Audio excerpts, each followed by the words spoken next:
Hello, US History 101 class. This is my last announcement for you all, and the final is this week.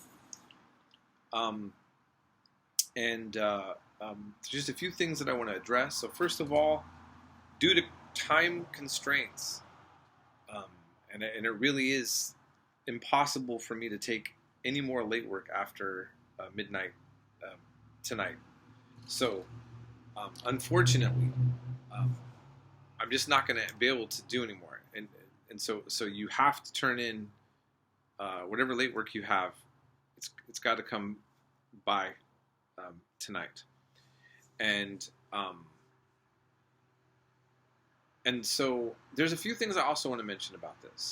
So first of all, I hope for all of you that you have found that this has been a good experience for getting a college level education.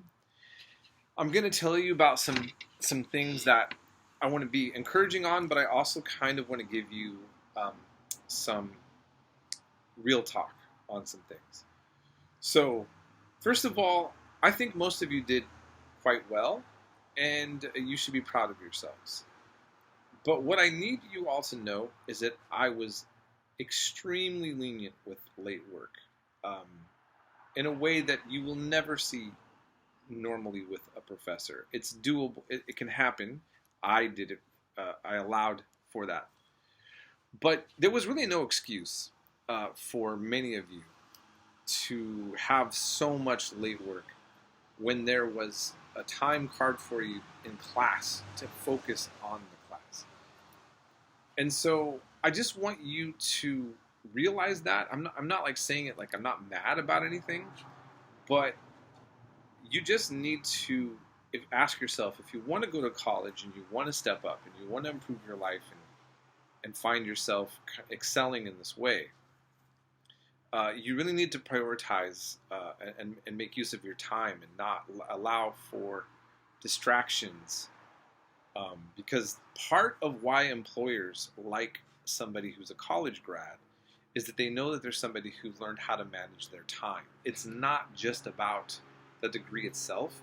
It says something about what you're able to do as a worker, and it's going to help you in that way.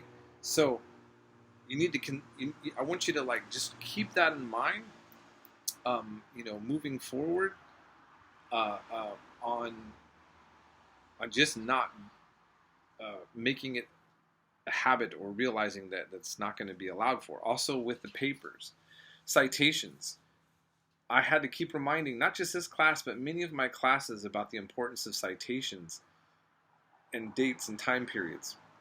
So look, I'm teaching a class that's kind of similar to this, that's linked to a university in Texas. Actually, let me rephrase this. I'm not teaching it. I'm just grading papers. And I have rules that I have to go by. In this case, I'm going through another university, and they have very strict standards. And this is a CCAP class that is giving high school students an opportunity to write papers in a way that reflects a university level. And this school that I'm working for, the other one, have a much more streamlined version or an idea of what they want CCAP students to get exposed to. So I have to follow a strict rubric with the writing that makes no allowance for or I should say, you're going to lose a lot of points quickly by not following the very strict guidelines to what the paper has to be. If it goes over a certain amount of words, I have to take off a lot of points. If it doesn't use a citation, it doesn't get an automatic 0, but it takes off a lot of points. If you don't follow the exact questions of the rubric in a certain way, you take a lot of points off. It's a much more challenging way to approach papers, and so you didn't have to do that. But that is also, college experience is many different things. And so what I hope that you were all able to get exposed to was a high level of content. I wanted you to be able to learn. And I think that most of you did a great job of that. And you should be proud of yourselves of doing that. And I hope that you continue to do that. The world is a very unstable place with a lot of wild cards coming into 2025. And, you know, I can't predict anything, but we're already seeing a lot of international events unfold. We have a new transition of a president that, whether you love him or hate him, he's quite a controversial character. He's shaking things up. And how this is all going to look is, well, it can go many different ways. And it can affect a lot of different people in many different ways. So I think the important part is what I'm just trying to say is, hey, enjoy your time in your youth, but make good use of it too. When you have opportunities to excel, to help out with your career life and your work life, please always take advantage of it. And, I want to see you all thrive. I really do. And I was not able to meet most of you in person, but, I got to see your work. I hope that my feedback has been helpful, that you feel empowered, and, we'll see what happens in the future. In any case, have a great holiday season, and I wish you all the best. And, oh yeah, sorry, one last thing. With the exam, if you think you have enough points and you don't need to take the exam, or it's not going to help change your grade, that's on you. Some students just write to me and say, Mr. Pollack, I'm not taking the exam. I will not, though. Let me just make this very clear. I always tell this to my students every year.